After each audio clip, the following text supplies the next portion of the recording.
I'm still crossing the desert. Yeah. You know, I'm still trying to find the cloud that the Lord has sent for me.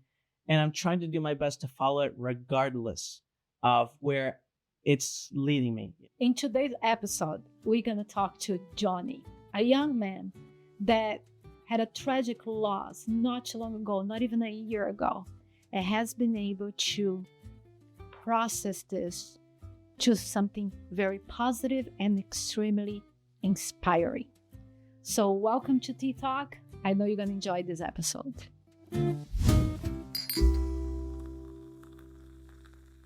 Johnny, I'm so glad you're here. We met not too long ago, but it was like a year and a half ago in one of the events that we did. I believe it was Nasoka Pines Ranch. We saw you. You were introduced to us, and we were so excited. I'm so glad we can finally collaborate together. Yeah, no, this is great. And not only that, but I have seen you leading things and speaking at different events. And we had an event at your church. And like from far, I kept watching the things that you do. And I really love to see young people like you having leadership positions in the church. And you have the skill for leader. Oh, and you have the talent for music too. So thank you. Very excited to be here with you today. Thank you. And again, this is something I've always wanted to do. I love speaking. I love sharing. So believe me, I'm 7 times more excited than you are right now. This is great. That is good. That is good. That's very good. Well, let's start from the beginning. Tell us a little bit about who you are. Family, growing up, spiritual background. How was that? So, for those who don't know me, my name is Johnny Mauricio Villamil. I am a first-generation Colombian American. Living in the upstate region of South Carolina right now. For those, again, who don't know me, I am the son of a former pastor and the grandson of a former pastor. Okay. And the nephew of many pastors. So pastoral life has been something very present and prevalent in my life. I've always seen a wide variety of strategies when communicating, different areas of ministry, very unique areas of ministry as well, not just standing on the podium at church. So this is something I've grown up with, something that I choose to love, something that I'm very passionate about. And of course, when I'm not in church, I love, as you said, playing music, playing instruments is something that brings me a lot of peace and allows me to express my thoughts and my ideas. I'm also a big sports fan. If you know me, you know I'm very competitive. I always support the Colombian national football team whenever they play, especially against Brazil. I'd love to see Colombia do good against Brazil, even though we never do good against Brazil. Oh, that's funny. Yeah. And I'm a big traveler today. Traveled up here to the Charlotte area, and hopefully I can do more traveling as well as ministry in the future. That is awesome.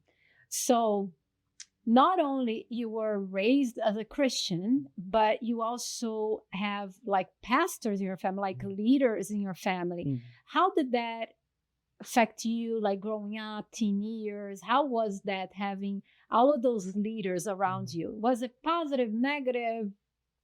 Well, I think the answer varies based on the short term and the long term. Sure. I think in the short term, being an adolescent at that time, it's the worst possible thing, right? You know, everyone's looking at you. Everyone's always finding any way to criticize you, and not just specifically you, not that it's personal, but as a way to attack the pastor, attack those leadership positions. Got it. You know? So of course, a lot of pressure being young, a lot of education, a lot of things that are a little above and beyond the standard adolescent in the church. But I think long term, it's something I'm eternally and will be eternally thankful for. Having the education necessary to guide my decisions and direct my life today, knowing principles and faith and these ideas that keep me strong and keep me faithful and keep me going in the direction that I feel that I need to be going. So short term, a little bit of a headache, but long term, peace, younger, for sure. But then it changed because you said this is your passion now. This is what you love doing. You have a profession that is not in the church, but you still serve so much, because I have seen the work that you do at the church. You want to talk a little bit about your profession? Please, yes. So I decided to go into healthcare. Okay. And there's many reasons, but one of the most significant reasons I chose healthcare specifically was because historically my family has a lot of presence in healthcare, and not the way that you would want. My mother had cancer and a thyroid cancer. She survived, thank goodness. She's still here strong with us. All of my grandparents, their own unique types of cancer as well. Aunts, cousins with health conditions. So I spent a lot of my youth and adolescence in healthcare. And in my time in healthcare, I saw lots of amazing things. I saw treatments. I saw conditions becoming better or cured. But something that always stood out to me was the lack of attention and importance to spiritual, mental, and emotional health. Lots of healthcare providers today, since it's mostly for profit, they just take the patient, fix the physical, and send them out the door. There's not enough people addressing or giving consideration to the other areas of health.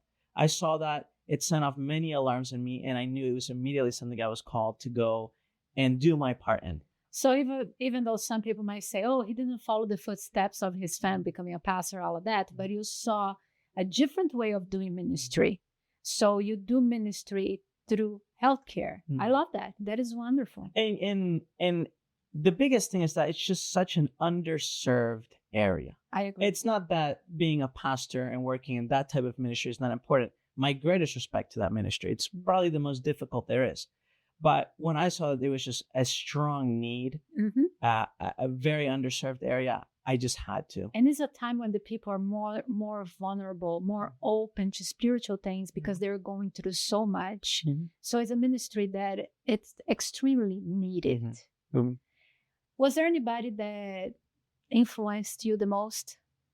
Well, I'd say in terms of leading up to my decision of going into healthcare, without a doubt, it was my mother's cancer. It was something that came out of nowhere, really. She was relatively asymptomatic for a long time. Then one day she was doing her normal exams, felt a small bump here in the throat, the thyroid area. She went to get it examined, and they immediately sent off all the alarms. They found the cancer. And I remember that the surgery itself and the treatment wasn't so bad, but it was seeing her in such a weak state, such a fragile and delicate state, knowing that this is my mom and this is her life, and it is so vulnerable. It's something that is so fragile. That definitely something that's, stayed with me. And I definitely think that moment, especially in my adolescence, I was maybe 12, 13 years old at that time. That's something that changes your perspective. That's something that changes the way you think and feel. And it's definitely the biggest reason why I chose healthcare and I'm where I am today. How is your relationship with your family and your spiritual growth, your spiritual influences? Who is the person who influenced you the most? Right. So present day, my nuclear family consists of my mom and my younger brother. His name is Jeremy. And one very, very special little dog. He's a poodle named Bingo. Okay. Yes. That's my nuclear family in the present. And I feel like I'm very blessed to say that they're my best friends. I get along with them incredibly well. We are an incredible support system to each other. My mom is really the provider of our spiritual health, our mental health. My younger brother also provides physical health. He keeps us healthy, exercising, eating well. I am more in charge of the financial health, the logistic health. So we all definitely support each other. I'm very lucky to have them. Historically, the person who has provided and supported us in terms of our faith and our spiritual health was my dad. But if you had noticed, I didn't mention him in my present day nuclear health. I did lose my dad a few months ago to a cancer. It was just a few months ago. Just a few months ago, almost a year. And I lost him to a cancer.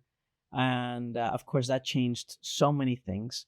And I'm sure we'll get to that in a moment. But in terms of who provided and instilled and maintained and supplemented so many verbs here, our most important area of health, which is the spiritual health, that was my dad. And I attribute everything to him.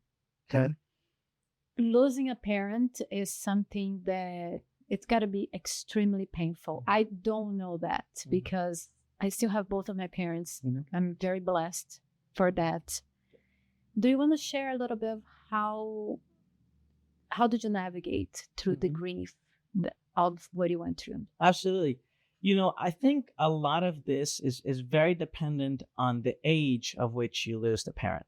Whether you are someone who's completely independent, has their own family, children, or someone in my scenario who is 22 years old, still living at home with the family, very dependent in many ways.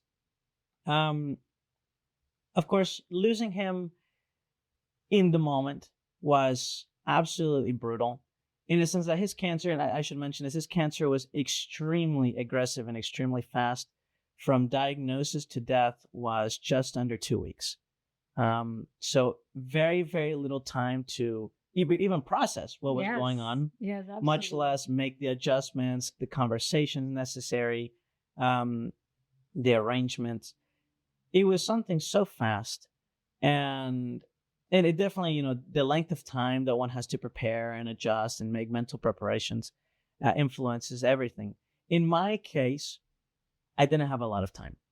So just when we started having those initial discussions as to what the future should be, what adjustments we need to make for our plans, I lost him. And of course, he tried to give me as much guidance as he could. But if I could encapsulate everything in one word, it would be insecurity. Right now, I'm in a place of my life where I have my profession. I'm relatively new into my profession, but I'm a professional. But in many other things, I am not developed or established at all. My dad was my number one confidant. He was my advisor, my counselor. He guided me through every decision, the big and the small.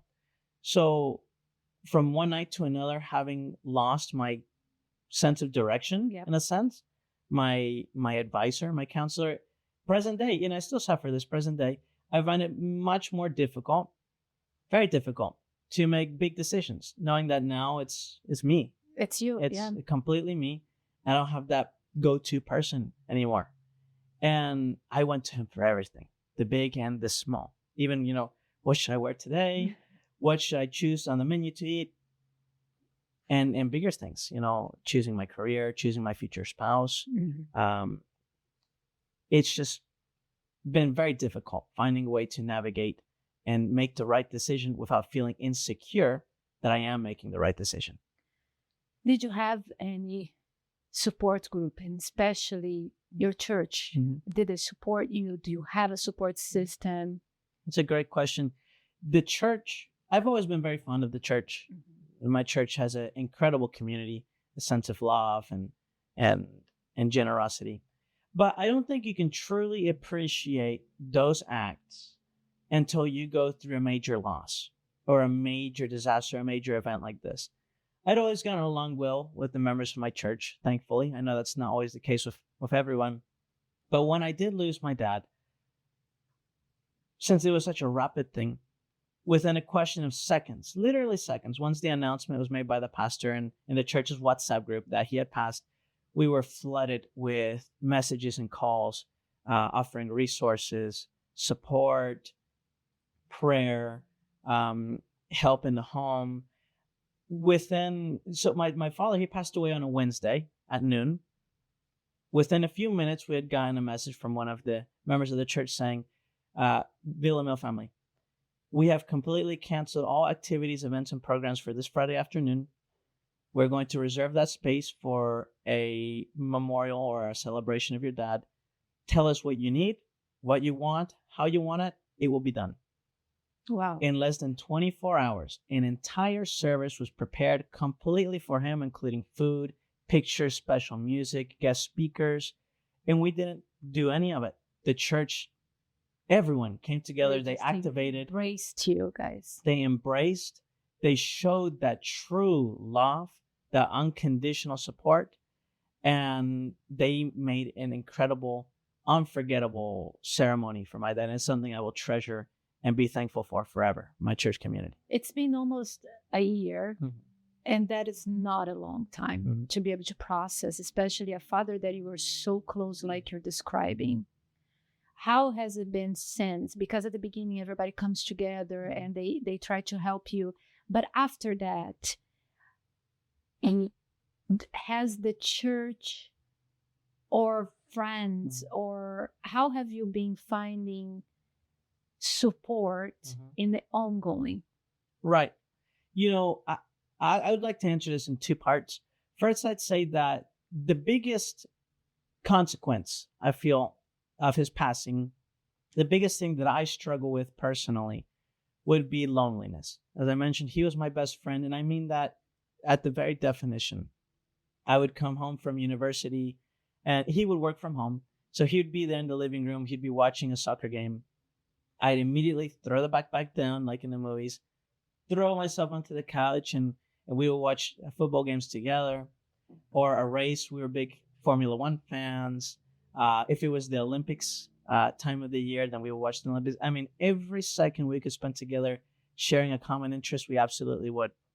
If there were a soccer game live in the city, I'd always invite him. I'd pay for him, or vice versa. He'd invite me and he'd pay for me, and we'd go. So, having grown accustomed to his presence and not just mundane things, but in my personal interests as well, the biggest challenge has been finding a way to adapt and let go of that loneliness when I do those activities and not have that person that you're used exactly. to it. For example, and this is something that I have stopped doing because of his loss. But first, after his passing, I tried to continue going to the soccer games by myself. But I would sit there alone, and I'd look, and I'd see families, fathers and sons together, and I would be sitting there, and it was just impossible to get over that. Or I'd come home from university, and instead of having a home to walk into where my dad was there cooking and watching the game, I now walk into a silent home. And I have to pull out all the ingredients, start cooking, and maybe even watch a game if I feel like I can. So the biggest obstacle has been the loneliness. Yes. Absolutely. Now, in terms of how I feel that I have progressed, I think the biggest thing has been my open communication to my support group about my feelings. For example, I told my mother, which I love my mother, again, one of my best friends. I love her. But she wasn't a football fan.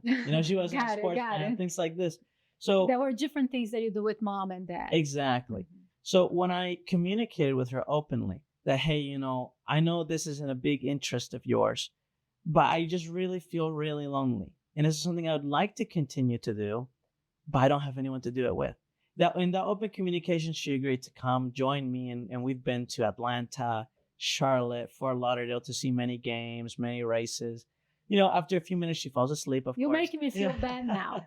Because when my husband wants me to walk soccer with him, I'm like, anything but soccer. I think I'm going to start watching soccer with him.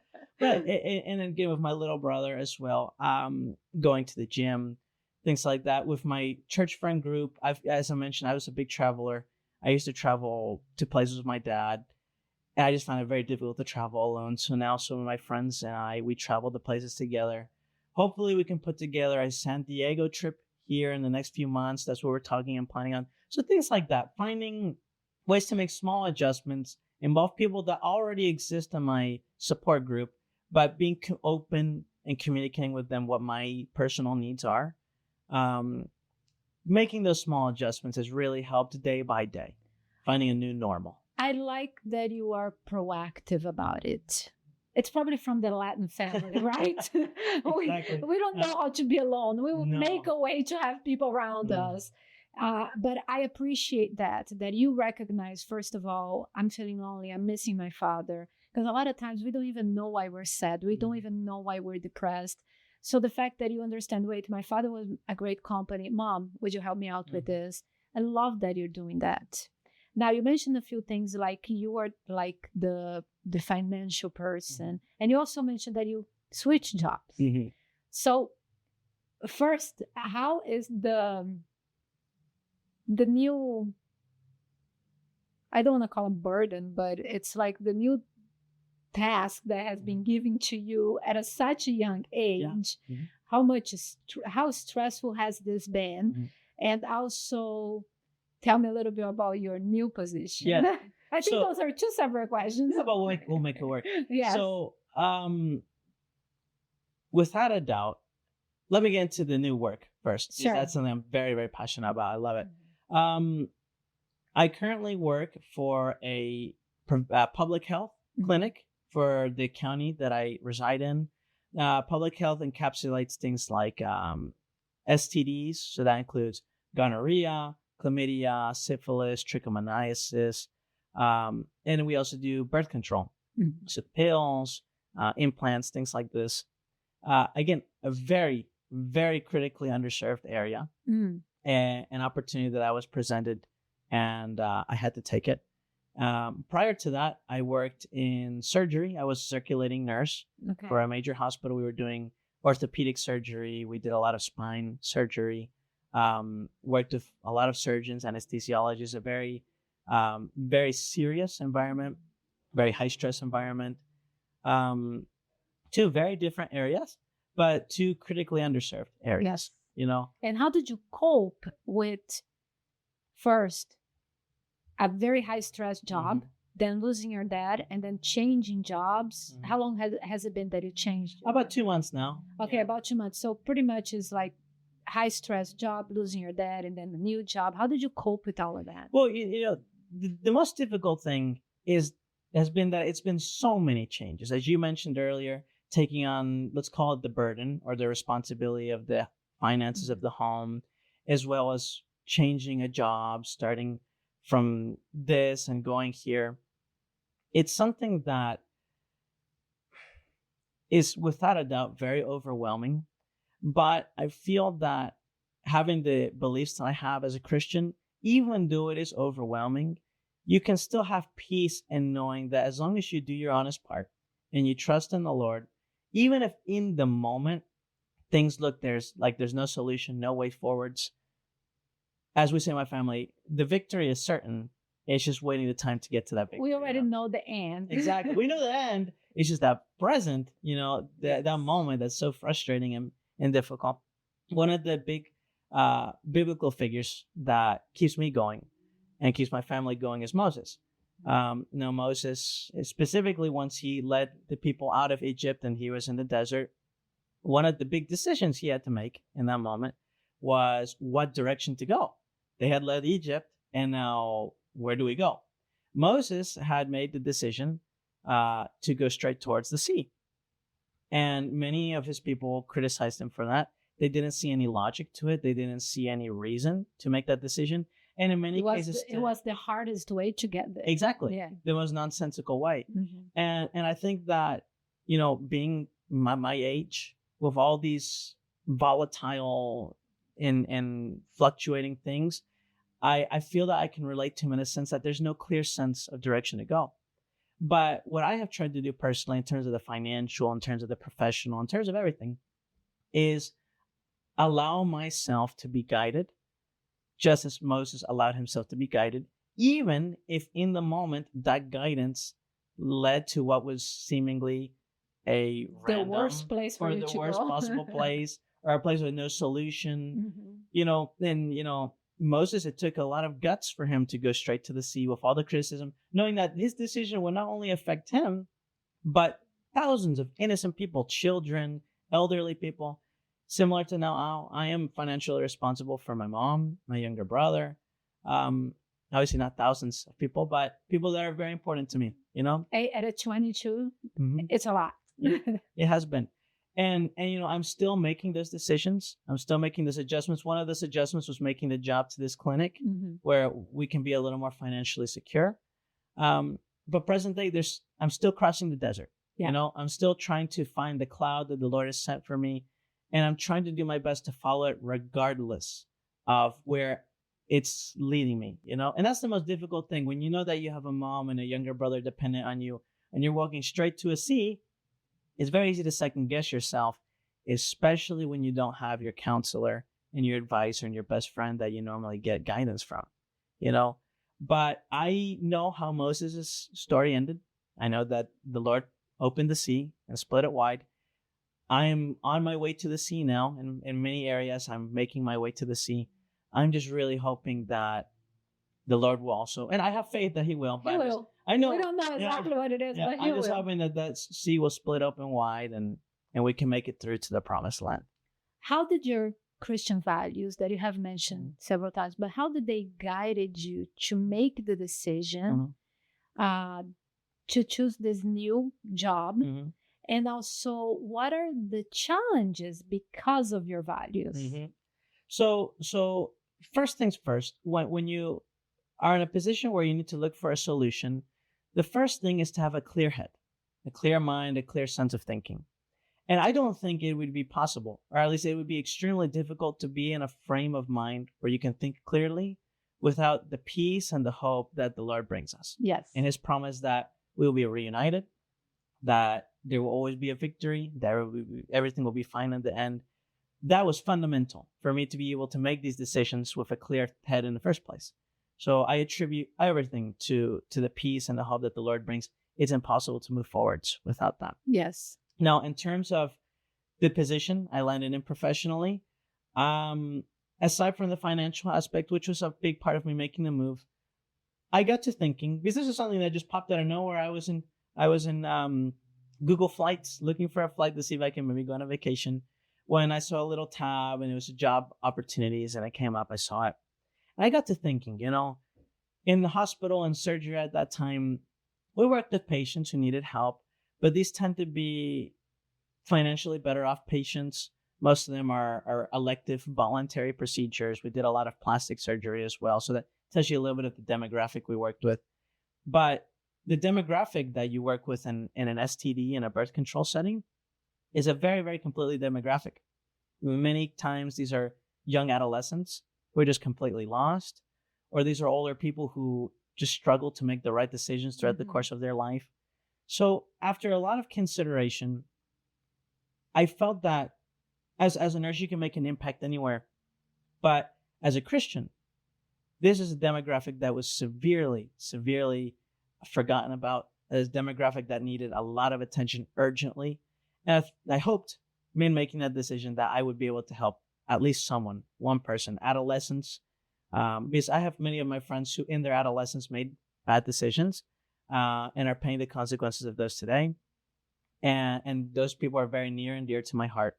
So in knowing that maybe I could guide at least one good person, one innocent person to make one right decision, that was more than enough to motivate me. And these are people that they made a mistake. Mm-hmm. They got a disease. Yeah. How many of them feel like this is my punishment? Everyone. Yeah, everyone. And a lot of people will reject them because they have that disease, because they made that mistake. So there are those people that it become like rejected. Mm-hmm. So having somebody that cares for them and can talk about God to them, it doesn't matter the condition they're in. Mm-hmm. This is, wow, I had not stopped to think about that because I'm not in healthcare. So you just don't think the differences, But now that you're saying, I was like, wow, this is absolutely needed. This is incredible. What would you say, an advice, a young person that is listening to you right now, what advice do you have for this young person that is going through grief, that is going through the pressures of a stressful work or losing somebody? What would you say to this person? I think that there's two critical points that need to be taken away.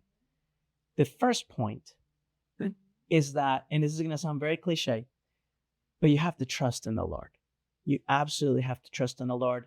And as difficult as it may be to do that at times, there's historical evidence that shows that the Lord has acted. He does act and he will act in not just your life, but in everyone's life. The Lord is very present. He's very obvious if you look in the right ways. So whether it's a question of doubt as to whether the Lord would or is willing to act in your life, young person, there's no question. It's a promise. Yes. And God is perfect. He is everywhere. He is everything. So don't think that he will not consider your situation. Don't think that he doesn't care about you. He is there. He's ready to go. It's taking that step of trusting in him, allowing him to guide you, allowing him to take care of you and provide for you, just as he took care of Moses, guided Moses, provided for Moses, just as he does for so many other people. He can and will do it for you. The other point that I think is very, very important in terms of loss and grief is to be very, very open about that. Again, the first step to fixing a problem is acknowledging that there's a problem. There's a problem. And that's the hardest thing to do. Mm-hmm. It sometimes you as humans can be stubborn or a little ignorant or just refuse out of fear, But if you want to solve a problem, the first thing you have to do is acknowledge it. If you feel that you're lonely, talk to your support system. Let them know how you're feeling. Let them know how you wish that they can help you. If you're feeling lost, talk to your support system. Ask for guidance, ask for advice, ask for testimonies and examples and any kind of way to help you find that guidance that you need. If you feel insecure, aside from reading the Bible, which is full of so many beautiful and peace-bringing promises, think about how the Lord has acted in your life in the past. Think about how the Lord has acted in the people that you know in their lives. Think about how he's acted for people historically. And I can tell you, if you don't know anyone else, if you don't know of any family member, if you can't think of anyone that can tell you that the Lord has provided for them, I can tell you myself, 1 year out, that the Lord has been so unbelievably good. He's going to give us his Instagram and yes, we can exactly right. And I'd like to say this one last thing, and this shocks so many people when I tell them this, because it makes no sense to them in that moment. Mm-hmm. Last year, when I lost my dad, was the best year of my entire life. Wow. And let me elaborate on why I say that. Because it sounds very cruel in the moment. Elaborate. Right? I swear I'm not cruel. Yes, I lost my dad. And all the consequences of that, I still suffer. But the reason I say it was the best year of my life is because when I lost him, I gained the Lord. When I lost my dad, I was able to see so clearly, so evidently, so directly, so obviously how the Lord was acting in my life, how the Lord cared for me, how the Lord provided for my family. So many small things, so many massive things. When my dad was in hospice, the nurse who took care of him in his final days was a Colombian male who had moved from Colombia, took care of him, spoke to him in my dad's native language. When we went to probate court to finally start all the legal adjustments we needed to make, one of my high school best friends was the advisor there in probate court, and he put us in the top of the priority list. He took care of us, explained everything step by step. The church and how they were so generous. I mean, so many small and big things. We were in one of the biggest things, and this is more about financial security here, is that my dad was able to work and save enough money to pay off the house and pay off all of our debt just 2 or 3 months before he passed away. Wow. So he was in flawless health. All the debt was paid. As soon as that last bill was paid, his health started to deteriorate and he passed away a few weeks afterwards. Wow. But the simple fact of having debt and not having that changes so many things. It sure does. So I have no doubt in my mind. In other words, I have seen the Lord, not with my own eyes. It's impossible. But through his actions, through his blessings, through the way he's provided for us, through the support that he has sent us, through all the blessings, I saw the Lord last year. And yes, I had to lose my dad in order to see him. But let me say this to you, young person. When you see the Lord and you can feel him and you can observe him and you know for certainty he cares about you and he is acting in your life, there's nothing better than that. It's ecstasy. It is something that you grab onto and you never, ever want to let go. You cling onto him for life. And that's why I say it was the best year of my life. Because last year, at the cost of losing my dad, I gained, I met, and I saw the Lord. And that's something I will take with me forever, will motivate me forever, and hopefully can inspire many other young people. And your belief in what happens, the doctrine that you believe of what happens after somebody dies, the return of Christ, has that affected why you feel the way that you feel in relationship with Father? You know, I tell my friends this all the time. After losing my dad, my faith, in a sense, was no longer voluntary. To me personally, my faith was an obligation. It's something I needed. I need God to be real. I know he's real, but I'm going to say that way. I need God to be real. You made it more tangible. I need God to fulfill his promise. I need God to keep his word about reuniting everyone, because I miss my dad. Yes. I miss my dad. I am craving to be able to hug him again, tell him everything I've done with my life, tell him who my future wife is going to be, things that he missed out on.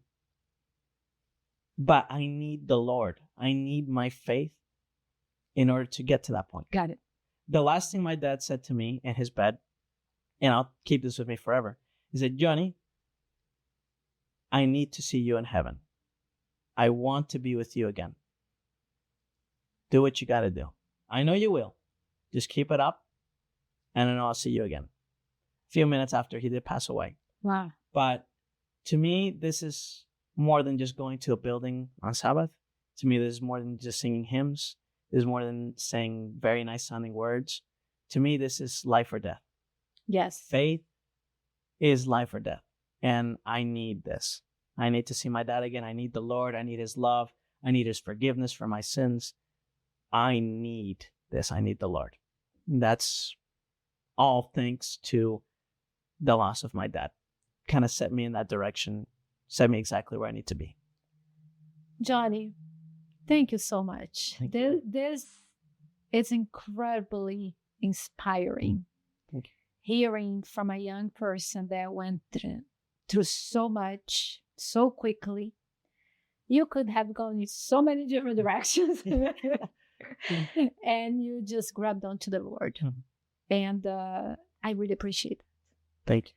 Thank you for coming here and Yes. giving us this testimony. This is absolutely incredible. Thank you so much for having me. Thank you. This is great. Loved this. This is great. So have me back. Yes, absolutely. We're going to work together again. Perfect. Thank you. Thank you.